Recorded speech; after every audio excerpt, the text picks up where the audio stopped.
যারা আওয়ামী লীগ বিরোধিতা করেন কিংবা মনে প্রাণে চান এই দলটি ধ্বংস হয়ে যাক, আজকের যে ভিডিওটি সেটি তাদের জন্য খুবই গুরুত্বপূর্ণ। এর কারণ হলো, একটি মানুষ, একটি দেশ, একটি জাতি, একটি সম্প্রদায় কিংবা একটি পরিবার তখনই ধ্বংসপ্রাপ্ত হয় যখন তার মধ্যে আত্মোপলব্ধি না হয় কিংবা কোনো ধরনের রিনোভেশন এটি তারা না করে। তো সেই ক্ষেত্রে আমরা যেটি দেখছি এই মুহূর্তে সেটি হলো আওয়ামী লীগের পতন হয়েছে এবং পতন হওয়ার পর আওয়ামী লীগের যারা নেতৃবৃন্দ কথাবার্তা বলছেন জনসম্মুখে এসে, এটি আমাদেরকে আরও বিক্ষুব্ধ করে তুলছে। তাদের কারো মধ্যে অনুশোচনার বিন্দুমাত্র লক্ষণ নেই। তারা ফ্রি স্টাইলে এমনভাবে কথাবার্তা বলছেন, মনে হচ্ছে যেন তারা ক্ষমতায় আছেন অথবা কালকেই তারা আবার ক্ষমতায় এসে আবার বসবেন। এবং এই মুহূর্তে তারা অন ভ্যাকেশন, ছুটিতে আছেন। আর ছুটিতে তাদের থাকার কারণে কিছু মানুষ তাদের চেয়ারে, তাদের গদিতে বসে বসে লম্পঝম্প করছেন এবং তারা এখনই বাংলাদেশে এসে তাদের গলা টিপে ধরবেন। এবং এই দৃশ্য দেখার পরে, এই কথাবার্তা শোনার পরে আমরা যে যার মতো রাগ হচ্ছি এবং বিষোদ্গার করছি আওয়ামী লীগের বিরুদ্ধে যে এটি একটি ধ্বংসপ্রাপ্ত দল, অভিশপ্ত দল, এই দলের কোনোদিন হেদায়েত হবে না। কিন্তু যারা আওয়ামী লীগের অভ্যন্তরে আছেন তারা খুব ভালো করে জানেন যে এখন দলের মধ্যে কি হচ্ছে দেশে এবং দেশের বাইরে। আমি আপনাদেরকে স্পষ্টভাবে আমার নিজের ব্যক্তিগত কিছু অভিজ্ঞতা বলি। সেটি হলো যে বিএনপির যে দল, এই দলের কিছু গ্রাউন্ড ওয়ার্ক আছে। কিন্তু আওয়ামী লীগ যেভাবে ক্ষমতায় এসেছিল ২০০৯ সনে, সেই ক্ষমতায় আসার জন্য তারা কিন্তু ১০ বছর ধরে এদেশের একেবারে সর্বশ্রেষ্ঠ জ্ঞানী, গুণী, বুদ্ধিজীবী তাদের সবাইকে নিয়ে তারা কন্টিনিউয়াসলি ১০ বছর কাজ করেছে। অর্থাৎ ২০০৯ সনে তারা যে ক্ষমতায় এসেছে, এটা ২০০১ সন থেকে তাদের প্রস্তুতি ছিল। ধানমন্ডিতে তাদের যে একটা অফিস, সে অফিসে ডক্টর এস টি ইমাম, আবুল মাল আব্দুল মুহিত, ডক্টর মশিউর রহমান থেকে শুরু করে অন্তত পক্ষে ২০ থেকে ২৫ জন আন্তর্জাতিক মানের জ্ঞানী, গুণী, বুদ্ধিমান, তাদের মাধ্যমে অনেকগুলো সাব কমিটি সেখানে কাজ করতেন। কেউ অর্থনীতি নিয়ে কাজ করতেন, কেউ ব্যাংকিং নিয়ে কাজ করেছেন, কেউ ছাত্র রাজনীতি নিয়ে কাজ করেছেন, কেউ ক্যান্ডিডেট কারা কারা হবেন তাদেরকে নিয়ে কাজ করেছেন। এবং এই কাজের সাব কমিটির সঙ্গে ১০ বছর ২০০১ থেকে ২০০৯ সেখানে সাবেক সেনা কর্মকর্তা, সাবেক পুলিশ কর্মকর্তা, এই সব বিষয়গুলো নিয়ে তারা অসংখ্য, অন্তত ১০০টি টিম, ২০ জনের একটা উচ্চ ক্ষমতা সম্পন্ন টিম ছিল। আর তাদের অধীনে অন্তত ১০০টি সাব টিম ছিল, যারা সারা বাংলাদেশে জরিপ করতেন, একটার পর একটা জরিপ করতেন। এইগুলো একটা সাইট, যেটি ছিল ধানমন্ডিতে, যেটি আওয়ামী লীগের অফিস, এটিকে কেন্দ্র করে। সুধার সদনের নিচতলাতে একটা অফিস ছিল সিআরআই। এটি মূলত সাবির হোসেন চৌধুরীর নেতৃত্বে এই সিআরআইটি প্রতিষ্ঠিত হয়েছিল এবং এটির অনেকগুলো সার্ভার এবং সাব সার্ভার ছিল, যাতে কোনো কারণে কোনো সংস্থা যদি এই অফিসে হানা দিয়ে তথ্য নিয়ে যায় তাহলে তাদের যেন কোনো অসুবিধা না হয়, এই জন্য সিআইএর বিকল্প অনেকগুলো ডাটা সেন্টার ছিল। সেই ডাটা সেন্টার ধানমন্ডির আশেপাশে আরও ২-৩টা অফিসে ছিল, ব্যাক্সিমকো অফিসে ছিল এবং সাবির হোসেন চৌধুরী সাহেবের অফিসও ছিল। সিআরআই কী কাজ করত? সিআরআই যে কাজটি করছে সেটা হলো প্রায় প্রতিদিন দেশের টেলিভিশন, সংবাদ মাধ্যমে যে খবরগুলো ছিল, অন্তত ২০ থেকে ২৫ জন ছিলেন যারা এই জিনিসগুলো কম্পিউটারে আউটপুট মানে ইনপুট দিতেন। প্রতিটি জিনিস তারা সেখানে ইনপুট দিতেন। দেওয়ার পরে ওর উপরে আরেকটা টিম কাজ করত।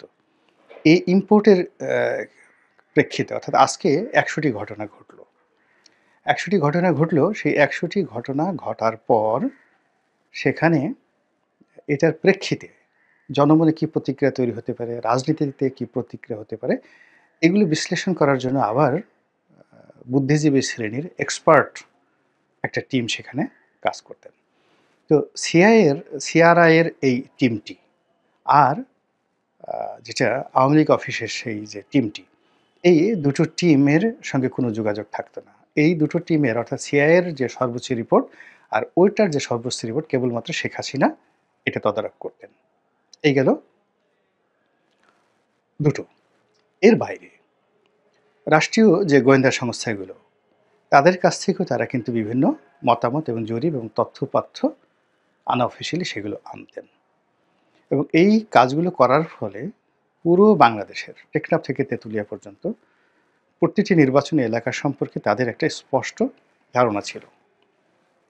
কে জনপ্রিয় প্রার্থী এবং কে পাশ করে আসতে পারবে, কার অর্থনৈতিক অবস্থা ভালো, কার খারাপ, কাকে সাহায্য করতে হবে আর কাকে সাহায্য করতে হবে না অর্থনৈতিকভাবে। এই পুরো বিষয়গুলো তারা এত চমৎকারভাবে করেছেন যে অনেক প্রার্থী যারা কখনোই সুধাসদনে আসেননি, শেখ হাসিনার সঙ্গে তাদের কারোরই পরিচয় ছিল না। কিন্তু দেখা গেল শেখ হাসিনার অফিস থেকে সেই প্রার্থীকে ডেকে এনে তার হাতে মনোনয়ন তুলে দেওয়া হয়েছে। আমি যখন 2008 সনে মনোনয়ন পেলাম, আওয়ামী লীগের জন্য এটা একটা বোম ব্রাস্টিং ছিল। এর কারণ হলো ওখানে আখমদ জাহাঙ্গীর হোসেন নামক একজন খুব নামকরা আওয়ামী লীগ নেতা ছিলেন। তো তাকে বাদ দিয়ে যখন আমাকে দেওয়া হলো, সবাই বলার চেষ্টা করলো যে কে সে, এই গোলাম মোল্লা রনি কে, কোথা থেকে এলো, শেখ হাসিনা তাকে কোত্থেকে আনলেন। কিন্তু বাস্তবতা হলো যে শেখ হাসিনার সঙ্গে আমার ওই দিনের আগে কখনো 1 to 1 দেখা সাক্ষাৎ হয়নি। তিনি আমার নাম জানেন কিনা, অর্থাৎ 2008 সনে যখন আমি নমিনেশন পেলাম তার আগে তিনি আমার নাম জানতেন কিনা এটাও আমার জানা ছিল না। কিন্তু আমার নির্বাচনী এলাকাতে আমার যে কর্মকাণ্ড, সেই কর্মকাণ্ডের প্রেক্ষিতে দেখা গেল যে তিনি তার লোকের মাধ্যমে, ডক্টর হাসান মাহমুদের মাধ্যমে আমাকে টেলিফোন করে আমার হাতে জাস্ট মনোনয়নটা তুলে দিলেন। এবং এটা আমার জন্য একটা বিস্ময়কর অভিজ্ঞতা ছিল, যে কথা আমি কাউকে বলতে পারছি না। তিনি দিলেন এবং দিয়ে বললেন যে, "রনি, আমি তোমার বায়োডাটা পড়েছি। ইউ আর এ চ্যালেঞ্জিং বয়।" দেখুন 2008 সনে। তো 2008 সনে আমার নিজের কাছে মনে হতো যে আমি একজন ভীরু, আমি একজন কাপুরুষ, আমি একজন লাজুক এবং আমি জনসম্মুখে কখনো বক্তব্য দেওয়া তো দূরের কথা, কোনো বিষয়গুলোই আমার অভ্যাসের মধ্যে ছিল না। কারো সাথে আমার দ্বন্দ্ব ছিল না, সংঘাত ছিল না, মারামারি, কাটাকাটি, প্রতিযোগিতা আমার জীবনে কোথাও আমার এই কাজ করতে হয়নি। আমি যা কিছুই করেছি, নিজের জন্য আমি আলাদা একটা পথ তৈরি করে ফেলেছি এবং টিল নাও এখন পর্যন্ত যে পথে আমি একাই হাঁটি, যে পথে অন্য মানুষ হাঁটে আমি সেই পথে আমাকে হাঁটতে হয়নি।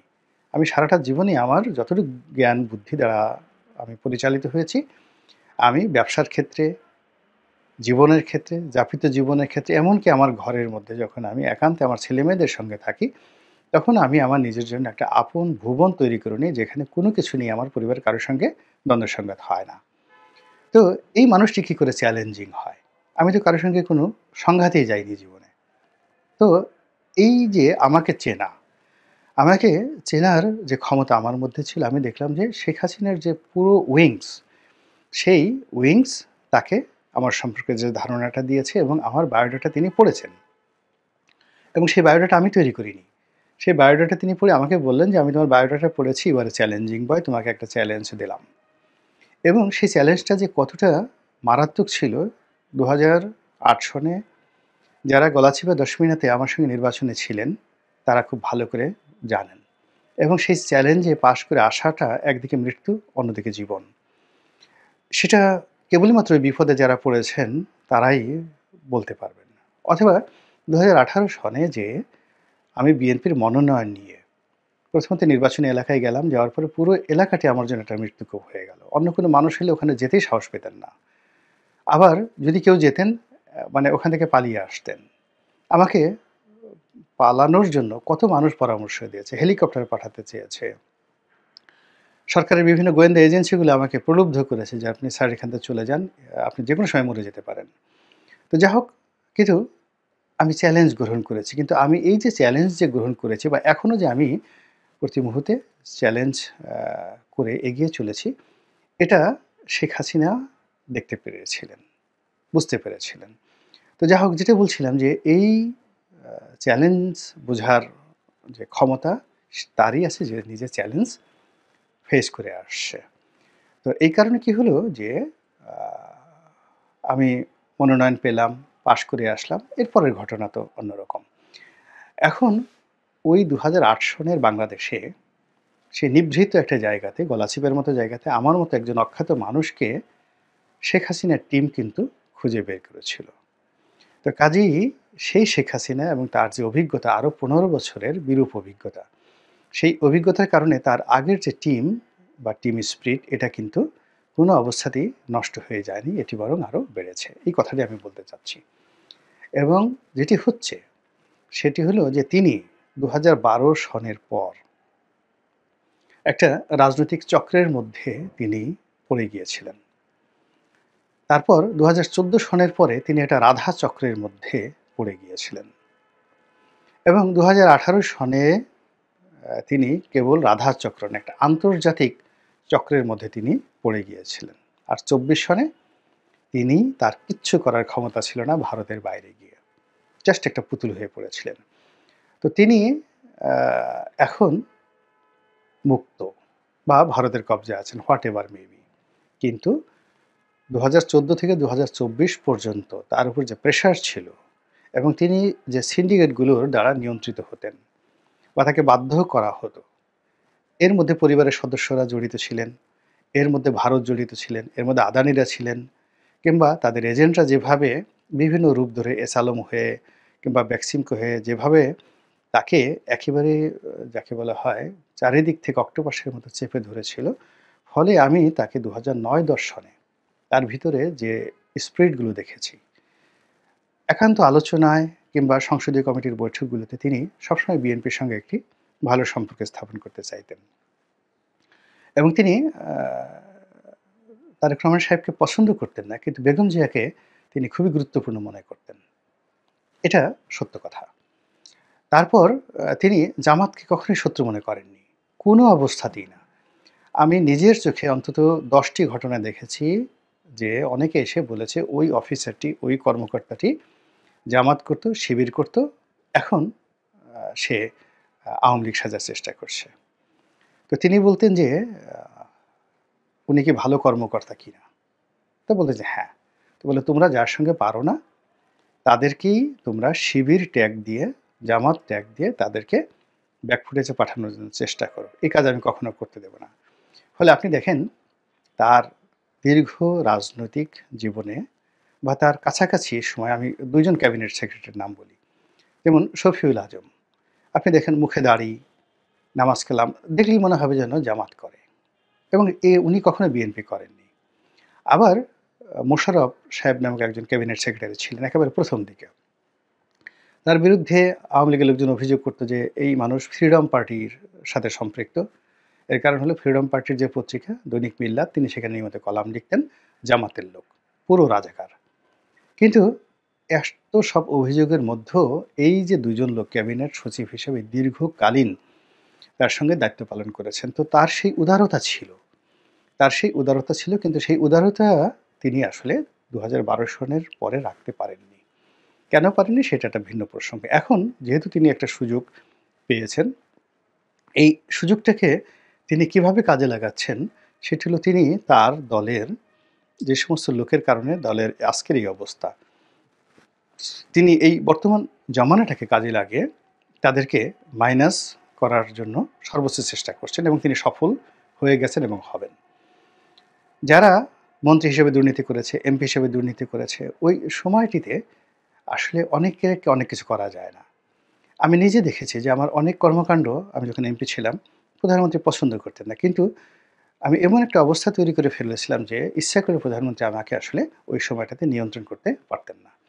আবার দেখুন জনাব তারেক রহমান সাহেব, এখন তিনি চেষ্টা করলেও অনেক চাঁদাবাজের বিরুদ্ধে তিনি ব্যবস্থা নিতে পারছেন না, অনেক ক্যাসিনো কাণ্ডের হোতা তাদের বিরুদ্ধে ব্যবস্থা নিতে পারছেন না, দলের মধ্যে অন্তর্দ্বন্দ্ব বন্ধ করতে পারছেন না এবং তিনি যদি ক্ষমতায় বসেনও তিনি আরও অসহায় হয়ে পড়বেন। এটা বাস্তবতা, দ্য রিয়ালিটি। আমি আমার ছোট্ট নির্বাচনী এলাকাতে সেখানে দেখেছি যে দলের মধ্যে দলের বাইরে অনেক সিন্ডিকেট রয়েছে। এখন আওয়ামী লীগের একজন লোক সে একটা ব্যবসা বাণিজ্য পেতে চায়, কিন্তু তার সামর্থ্য নাই। সে দেখা গেল জামাতের একটা লোকের সঙ্গে নেগোসিয়েশন করেছে, বিএনপির সঙ্গে নেগোসিয়েশন করে সে ব্যবসাটা পেয়ে ভাগাভাগি করে নিচ্ছে আওয়ামী লীগের জমানাতে। এটা আমি বন্ধ করতে পারিনি। এরকম অনেক কিছু হয়। তো এখন এই যে আওয়ামী লীগ এই সময়টিতে তারা কিন্তু তাদের কাজ করে যাচ্ছে। তারা তাদের কাজ করে যাচ্ছে। তারা তাদের যে পতনের মূল কারণগুলো, অর্থনৈতিক ক্ষেত্রে কারা, কারা অন্যায় করেছে, সচিবালয়ে কি হয়েছে, তারপর ক্যান্টনমেন্টে কি হয়েছে, এরপর রাজনৈতিক অঙ্গনে কি হয়েছে, কমিটি বিক্রি করার ক্ষেত্রে কি হয়েছে, এরপর তাদের যারা সহযোগী ছিল তারা কি করে দুর্নীতিবাজ হয়ে পড়েছে। আপনি চিন্তা করুন, রাশেদ খান মেনন, হাসানুল্লাহ কিনু এদের বিরুদ্ধে দুর্নীতির অভিযোগ আসবে, এটা আমরা সাধারণ জনতাকে কল্পনা করিনি। এরা সারা জীবন আদর্শে রাজনীতি করেছেন। আমি ইনু ভাইকে যে অবস্থাতে দেখেছি, কাঁটা বনের সেই যে নিচে একটা মসজিদের ঢালু আছে, তো ওখানের নিচতলাতে ইনু ভাই ভাবি থাকতেন ১ রুম বা ২ রুমের, ২ রুমের একটা ছোট্ট বাসাতে অন্ধকার। আমি একদিন সেই বাসায় গেলাম, ভাবি দরজা খুলে দিলেন। এটা ৮৯ সনে। তো সেই ইনু ভাইকে আমি কল্পনাই করতে পারি না। অথবা রাশেদ খান মেনন সাহেব, ঠিক ওই ৮৯ সনে তার বাসাতে গেলাম বাংলা মোটরে, মগবাজারে। মগবাজারের হাতের বাম দিকে তাদের একটা পৈতৃক বাড়ি, একেবারে দোতলার একটা বাড়ি। তো ওই বাড়ির দোতলাতে ২ রুম বা ৩ রুমের একটা বাসায় ইনি থাকেন তার স্ত্রীকে নিয়ে। তো এখন তার স্ত্রী একটা ভারী চশমা পরেন। আমি গেলাম ভাবির সঙ্গে কথা বলার জন্য। উনি বাসায় কেউ ছিলেন না, উনি আর আমি। তো দরজাটা খুলে দিলেন সেই ভদ্রমহিলা, মানে ভয়ে অস্থির। ১ম এ আমার আইডেন্টি কার্ড দেখতে চাইলেন, আমি কোন পত্রিকার সাংবাদিক ইত্যাদি, ইত্যাদি সেগুলো দেখে ৮৯ সনে এরপরে বললেন যে, "ভাই আমার যে কি ভয় হয়, সারা দেশে যে কি ছিনতাই ডাকাতি বেড়ে গেছে। আপনার ভাই থেকে বাইরে আমি বাসায় থেকে একা একটা কাজের লোক নেই। তো ঐরকম একটা পরিবেশে সেই মানুষ অন্যায় করবে, দুর্নীতি করবে আমি কল্পনাও করতে পারি না।" একই অবস্থা নাসিম সাহেবের কথা। ৮৮ সনে একবার নাসিম সাহেবের বাসায় গেলাম। তো নাসিম সাহেবের বাসায় গেলাম, তার ওয়াইফ বাসায় ছিলেন। আমি ভাবির সাথে গল্প করছিলাম তার বেডরুমে বসে। নাসিম ভাই বাইরে ছিলেন নেতাকর্মীদের সাথে। তিনি চলে এলেন। মোহাম্মদ নাসিম যিনি নিহত হয়েছেন, তিনি চলে এলেন। তো এসে আমরা ৩ জনে তাদের খাটের উপর বসে, বসে গল্প করলাম। সেই নাসিম সাহেবের ওয়াইফ, নাসিম সাহেব যখন স্বরাষ্ট্রমন্ত্রী হলেন, তিনি যখন সে দুর্নীতি করেছেন, তার ওয়াইফের বিরুদ্ধে দুর্নীতির অভিযোগ এসেছে, তার সন্তানদের বিরুদ্ধে এসেছে, এটা আমি বিশ্বাস করতে পারি না। মানুষের ক্ষমতায় যখন যায় তখন অনেক কিছু হয়। তোফায়েল ভাইয়ের কথা যদি বলি, তার ভাবির কথা যদি বলি, এরকম অসংখ্য ঘটনা। আমি একদিন তোফায়েল ভাইয়ের বাসায় গেলাম, উনি আমান সাহেব পাশাপাশি বাসায় থাকতেন ধানমন্ডিতে, একটা ভাড়া বাসায়। আমান সাহেব পাশেতে একটা দোতলা বিল্ডিংয়ে থাকতেন, আমানুল্লাহ আমান। তার উল্টো দিকে আরেকটা বড় বিল্ডিং ঈদগাহ মাঠের ওখানে, ২য় বিল্ডিং, ওখানে দোতলাতে ভাড়া থাকতেন জনাব তোফায়েল আহমেদ সাহেব। তো এই ৮৭-৮৮ সনের ওই সময়টাতে বাসায় গেছি, ভাবি একা, আনোয়ারা ভাবি। তো যখনই শুনলেন যে আমি আসছি, উনি রান্নাঘরে আমাকে নিয়ে গেলেন। রান্নাঘরে নিয়ে গেলেন, লোকজন বলল যে, "রনিকে রান্নাঘরে নিয়ে আসো।" তো রান্নাঘরে উনার সাথে দাঁড়িয়ে, দাঁড়িয়ে কথা বললাম। ১ ঘন্টা উনি রান্না করতেছেন, আমি কথা বলছি। এই যে পলিটিক্স, এই মানুষগুলো মন্ত্রী হওয়ার পর, এই ভাবিগুলো মন্ত্রীর স্ত্রী হওয়ার পর, তাদের জীবনে যে ব্যাপক পরিবর্তন এসেছে, এই পরিবর্তনটা আসলে শেখ হাসিনা তো দূরের কথা, পৃথিবীর অন্য কোনো মহামানবের পক্ষে সম্ভব নয়। It's a team work, group work. সেই গ্রুপের যদি সবাই সৎ না হন, সম্ভব নয়। তো যার জন্য এই যে ১৫ বছরের ক্ষমতায় যে বিশাল জঞ্জাল, সেই জঞ্জালগুলো এখন আওয়ামী লীগের যারা লোক রয়েছেন, উনারা নিঃসন্দেহে জাহাঙ্গীর কবির নানক নন। উনারা নিঃসন্দেহে অন্য কেউ নন, যাদেরকে দেখলে আপনাদের গা জ্বালা করে। তাদের মধ্যে আরও অনেক ভালো, ভালো মানুষ আসছে যারা কেউ কথা বলছেন না। তারা এই আওয়ামী লীগের এই বিষয়গুলো অ্যাসার্টেন করছেন, পতনের কারণগুলো চিহ্নিত করছেন, এবং যারা, যারা এই কাজগুলো করছেন তাদেরকে এই সরকার দিয়ে, মানে এই ডক্টর মোহাম্মদ ইউনূস সরকার, কেননা ইউনূস সরকার চালাচ্ছেন বটে, কিন্তু এখানে প্রশাসনের রন্ধ্রে, রন্ধ্রে আওয়ামী লীগের লোক ঢোকানো। এখন ইউনূস সাহেবের এই প্রশাসনকে দিয়ে আওয়ামী লীগের লোকদেরকে ধরে জেলখানায় ঢুকানো আওয়ামী লীগের জন্য যত সহজ, বিএনপির জমানায় সেটা সম্ভব হবে না, এবং নিজেদের সময় এটা একেবারে অসম্ভব বিষয়। কাজেই আওয়ামী লীগের এই যে সকল লোক ধরা পড়ছে বাংলাদেশে, আবার যারা ছাড়া পাচ্ছে, আবার যারা ধরা পড়ছে, যারা বিচারের মুখোমুখি হচ্ছে, এর সঙ্গে আওয়ামী লীগের যে হাত নেই, এটা আপনি বলতে পারবেন না। রূঢ় সত্য, রূঢ় বাস্তবতা, আর পর্দার অন্তরালে এমন অনেক কিছু হয় যারা আমরা বুঝতেও পারি না, আন্দাজও করতে পারি না, শুধুমাত্র আমরা বাহ্যিক দৃশ্য দেখে তালি বাজাই। কাজেই আওয়ামী লীগ বসে নেই, আওয়ামী লীগ আওয়ামী লীগের মতো কাজ করছে। আপনি যদি আওয়ামী লীগকে মোকাবেলা করতে চান, তাহলে আপনাকে আওয়ামী লীগের হিস্ট্রি জানতে হবে।